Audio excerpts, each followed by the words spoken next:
আসলে জনগণের কোনো লাভ নেই। রাজনীতি তো আসলে নিষিদ্ধ করা যায়। আমি একক নেতা ভালো হয়ে কি করব?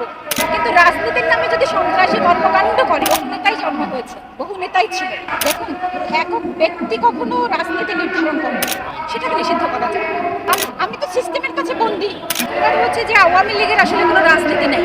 আমি তো বললাম যে মুজিববাদী আসলে ফাঁসিবাদ, মানে তারা শুধুমাত্রই লুটপাটের রাজনীতি করেন, জনগণকে শোষণ, নির্যাতন, নিপীড়নের রাজনীতি করেন। এবং আওয়ামী লীগকে নিষিদ্ধ করা বলতে আমি বলছি যে এখানে আওয়ামী লীগের যে সন্ত্রাসী কর্মকাণ্ড, সেই কর্মকাণ্ডগুলোকে নিষিদ্ধ করা যায়।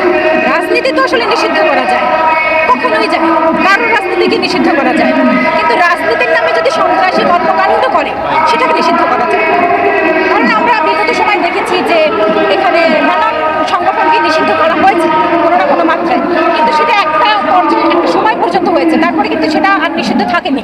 কাজেই রাজনীতিকে নিষিদ্ধ করা যায়, রাজনীতি এখানে বারংবারই ফিরে আসে। ফলে যেটা করতে হবে সেটা হচ্ছে যে এত বছর ধরে আওয়ামী লীগ যে রাজনীতির নামে সন্ত্রাসী কর্মকাণ্ডগুলো করলো, জনগণকে রাজনীতির নামে এই যে শোষণ, নির্যাতন, নিপীড়ন, লুটপাট এগুলো অব্যাহত রাখলো, এগুলোর আসলে এখানে বিচার করা দরকার। আর এখানে সার্জিস আলম যে মামলা করেছিলেন, মানে মামলা করতে গিয়েছিলেন আওয়ামী লীগকে নিষিদ্ধ করার জন্য, পরবর্তীতে কেন তারা সেটা উজ্জ্বল করলেন তারা ভালো বলতে পারবেন, সেটা তো আমি নিশ্চয়ই বলতে পারবো না। কিন্তু এখানে একটা কথা বলা দরকার, সেটা হচ্ছে যে আওয়ামী লীগকে যদি এখানে পুনর্বাসনের চেষ্টা করা হয়, সেটা যে কোনো মহল থেকে হোক না কেন, তাহলে সেটার বিরুদ্ধে আমরা ডেফিনেটলি আছি। আওয়ামী লীগের পুনর্বাসন এখানে কোনোভাবেই করতে দেওয়া চলবে না। সেটা যদি চেষ্টা কেউ করে, তাহলে তাদেরকে বরং জুলাই অভ্যুত্থানের ধরেন জুলাই অভ্যুত্থানের সঙ্গে বেইমানি করার একটা যে মির্জাফর হিসেবে উপস্থাপন করা। সাধারণ জনগণের প্রশ্ন, আমারও একটা প্রশ্ন, সেই প্রশ্নটা হলো বাংলাদেশে এমন কি নেতা আছে যে জিরো টলারেন্স থাকবে দুর্নীতির বিরুদ্ধে, একদম সঠিক মানে নিজের সন্তান যদি অপরাধ করে তাকে জেলে পুরবে, এমন কোনো ব্যক্তি কি আছে আপনার চোখে পড়ে?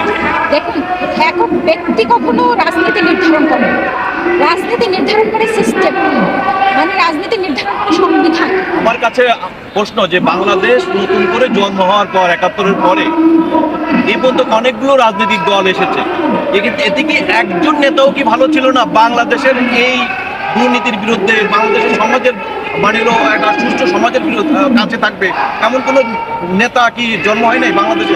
বহু নেতাই জন্ম হয়েছে, বহু নেতাই ছিল, তাহলে তারা কি করলেন? কিন্তু একক নেতা কখনোই কোনো কিছু করতে পারে না। একক নেতা করতে পারে তখনই, দেখতে হবে যে আপনি যখন কাজ করছেন, তখন আপনি আসলে কিসের উপর দাঁড়িয়ে কাজ করছেন, আপনার পলিসিটা কি।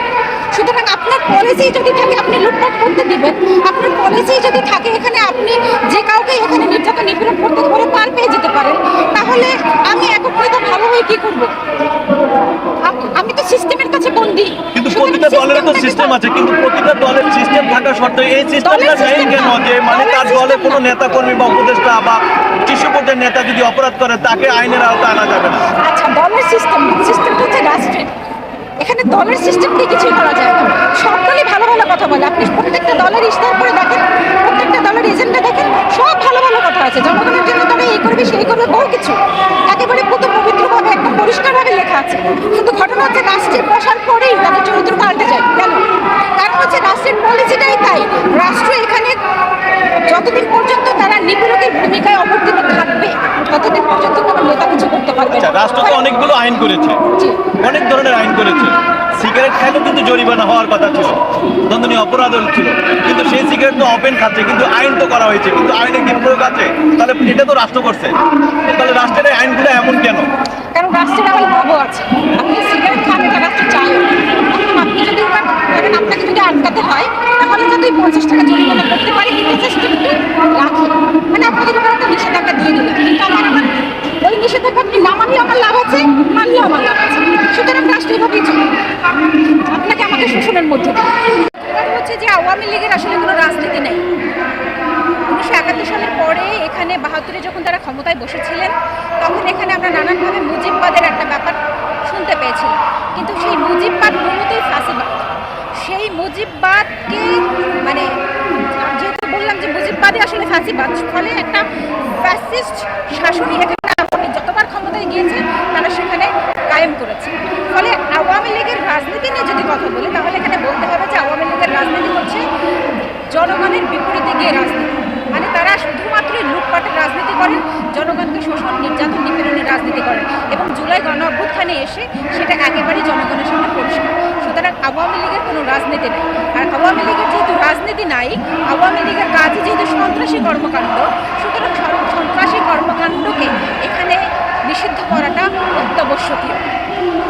কাজেই এখানে আন্তর্জাতিক অঙ্গন যদি এই কথাই বা এই প্রশ্ন করেন যে এখানে আওয়ামী লীগকে নির্বাচনে আসতে দিচ্ছে না কেন বা দেওয়া হবে না কেন, তাহলে গণতান্ত্রিক চর্চা হয়তো বা এখানে হচ্ছে না, এই প্রশ্নগুলো আসতে পারে। এখানে এই জন্য বলা দরকার যে গণতান্ত্রিক চর্চার জন্যই আওয়ামী লীগের সন্ত্রাসী কর্মকাণ্ডের বিচার হওয়া দরকার। আওয়ামী লীগ এত বছর ধরে যে কর্মকাণ্ড করেছে রাজনীতির নামে সেটার বিচার হওয়া দরকার, এবং আওয়ামী লীগের এই যে মুজিববাদের নামে সন্ত্রাসী বা ফ্যাসিস্ট যে কর্মকাণ্ড এটারও আসলে নিষিদ্ধ হওয়া জরুরি। আমরা সর্বোপরি সবসময় চেয়েছি যে জুলাই গণ অভ্যুত্থানের যে শক্তিগুলো সেগুলো ইউনাইটেড থাকুক, এবং আমরা এখনো পর্যন্ত সেটাই আশা করি যে জুলাই গণ অভ্যুত্থান আমরা যারা সম্পন্ন করেছি আমাদের মধ্যে কোনো ফাটল না ধরুক। কিন্তু দেখা যাচ্ছে কি যে নানানভাবে নানান মতাদর্শিক কারণে বলেন, আদর্শিক কারণে বলেন, স্বার্থগত কারণে বলেন, নানাভাবেই আসলে এখানে নানান ধরনের ফাটল আমরা দেখতে পাচ্ছি। কিন্তু ঘটনা হচ্ছে যে আসলে এই ফাটলে জনগণের কোনো লাভ নেই, বরং ঐক্যে জনগণের লাভ আছে যদি সেটা জনগণের প্রতিনিধিত্বমূলক হয়। ফলে আমি আমার দিক থেকে এতটুকু বলতে পারি যে এই নানান ধরনের ফাটলে না গিয়ে বরং হচ্ছে কি জনগণের প্রতিনিধিত্বমূলক একটা সংগঠন হিসেবে নিজেদেরকে প্রকাশ করে জনগণের প্রতিনিধি হয়ে ওঠার যে কাজটা সেটা যাতে এখানে করা হয়, তাতে এখানে রাজনীতিরও মঙ্গল এবং জনগণেরও মঙ্গল। এবং আমি আশা করব যে আসলে সেই ধারাটাই যাতে এখানে অব্যাহত থাকে।